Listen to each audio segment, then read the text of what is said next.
In Call of Duty Infinite Warfare, the trip from Earth to outer space takes mere seconds. The beauty of this brief scene is its matter-of-factness, that the ease of traveling to space is as simple as pulling out of the driveway. This moment, in all its science-fictionalized spectacle, is emblematic of the rest of the campaign, where its indelible cast has little time to be impressed with advanced technologies. They're too busy fighting an intergalactic war.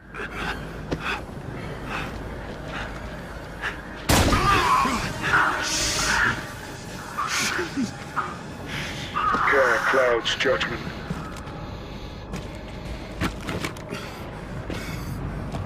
That is why you cannot win. The story is Infinite Warfare's showpiece, a rare, finely constructed Call of Duty story that manages to outshine its multiplayer components, including a highly involving zombies cooperative mode. Infinite Warfare's campaign kicks off with a classic sci-fi trope, where humanity's drive to colonize other worlds is motivated by Earth's dwindling resources. Colonization and time give rise to the off-worlders' quest for independence. The version of this group in Infinite Warfare, dubbed the Settlement Defense Front, takes the aggressive approach, restricting the Earthbound forces' resources with blockades and racing them to colonize new moons and planets. When you take the controls, you promptly experience the savagery of the SDF firsthand. After the initial dust settles, protagonist Nick Reyes undergoes a trial by fire due to a sudden promotion, the command of his own ship, and the desperation to repel the SDF threat. XO? No longer with us, ma'am. All this happened in the crash? Yes, sir. So who has the con, Gator? As the highest-ranking officer on board, I believe you do, sir. It's a campaign that only lasts 5 to 7 hours, but Infinite Warfare's writers crafted a cast of characters with a level of depth as significant as any of the Modern Warfare series. One example is Nora Salter, Reyes' dependable wingwoman, who up until recently was the same rank as Reyes. Naturally, his promotion creates some tension between the two, but not necessarily with the predictable outcome one might expect. Hey, Nick. Yeah. You can do this. You're the best we've got. High praise coming from you, Nora. This sci-fi tale doesn't have any aliens, but its star isn't human. Ethan, a robotic naval petty officer, represents a new definition of a perfect military warrior. A strong, dependable teammate who can also soften a tense moment. He proves handy in every firefight, but his greatest gift is his wit. You got feelings, Ethan? I do, Lieutenant. I do. I carry the brain of a human farmer. Holy shit, are you serious? No, ma'am. Not at all. You got you, Lieutenant. Did not. He's your co-pilot and introduces you to Infinite Warfare's exquisite spacecraft combat. It's a thrill to chase targets through tight gaps and round corners. The only scene missing is a trench run on a moon-sized battle station. Its most intense moments occur when enemies match your level of agility and aggression, forcing you to go on the defense as you try to shake them off with sharp turns and salvos of diversionary flares.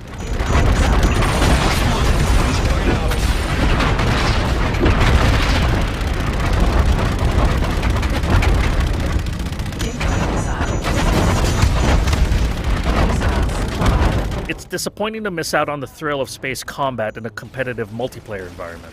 What you have instead are the usual tournament-ready modes, a familiar playlist of match types that take no chances with new ideas. These include the oddball-inspired Defender mode and the team deathmatch alternative Kill Confirmed. Kill confirmed.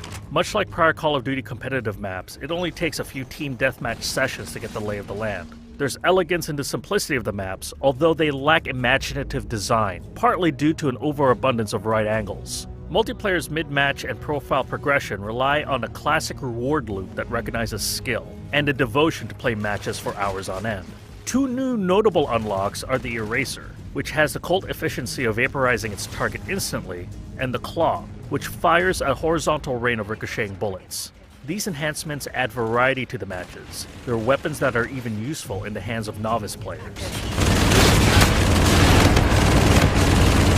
Ugh, you've got to be kidding me.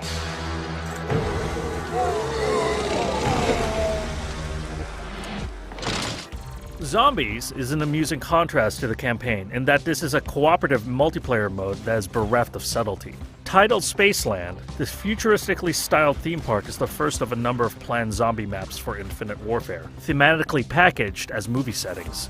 Zombies presents a risk versus reward scenario where opening up additional sections of Spaceland as soon as possible may not be the best strategy. New areas present new gear and zombie traps, but you increase the amount of enemy spawn points and the risk of getting separated from your team. There's a positive sense of trial and error when figuring out what park expansion progression works for you and your friends.